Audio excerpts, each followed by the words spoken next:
লর্ডসেই শুরু, লর্ডসেই শেষ। শূন্য থেকে শুরু করা এক তরুণ শেষও করলেন শূন্যতা তৈরি করে।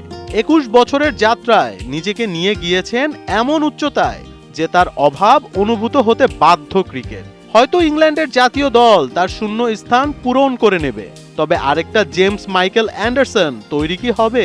বোধহয় না। ক্রিকেটের অভিমুখই হয়তো হতে দেবে না। দ্বিতীয় কোনো সচিন, ইমরান, লারা, ডোনাল্ড যেমন তৈরি হয়নি, তেমনই হয়তো আরেকটা অ্যান্ডারসন হবে না।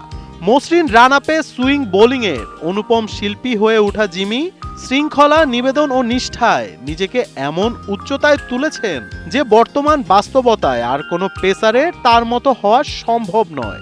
তাই ক্রিকেট জীবনের মধ্য গগনে সাদা বলের ক্রিকেটকে দূরে ঠেলে 5 দিনের লাল বলের লড়াইকে আপন করে নেবে কে?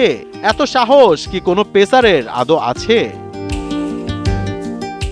ল্যাঙ্কাশায়ারের বার্নালের বাসিন্দা 6 ফুট 2 ইঞ্চির অ্যান্ডারসন কেমন ক্রিকেটার? পরিসংখ্যান বলছে শেষবার মাঠে নামার আগে 188টি টেস্ট, 194টি ওডিআই এবং 19টি টি-20 ম্যাচ খেলেছেন। সর্বমোট তার উইকেট 927। আন্তর্জাতিক ক্রিকেটে এত উইকেট নেই আর কোনো পেসারের। শুধু টেস্ট ক্রিকেট ধরলে ম্যাকগ্রার উইকেট 563, যেখানে সুইং কিং জেমির 704 উইকেটের ধারে কাছেও নেই তিনি। লর্ডস টেস্টে সূর্যের আলো ওঠেনি, সকল আলোই যে কেড়ে নিয়েছিলেন জেমি। মাত্র 3 দিনেই শেষ টেস্ট। অ্যাটকিনসন ও অ্যান্ডারসনের আঘাতে ক্যারিবিয়ানরা টেস্ট হারে 114 রান এবং ইনিংস ব্যবধানে। জেইডেন সিয়ালসকে এলবিডব্লিউ করে টেস্ট ক্রিকেটে নিজের শেষ উইকেটটির সাথে জেমি শিকার করেন আরও 3টি। রাজকীয় টেস্ট ফরম্যাটে রাজার মতোই বিদায় নিলেন তিনি। টেস্টকে এক অন্য উচ্চতায় নিয়ে গিয়েছেন এই ইংলিশ পেসার। তার প্রতিটি বল যেন ব্যাটসম্যানদের জন্য ছিল এক একটি আতঙ্ক।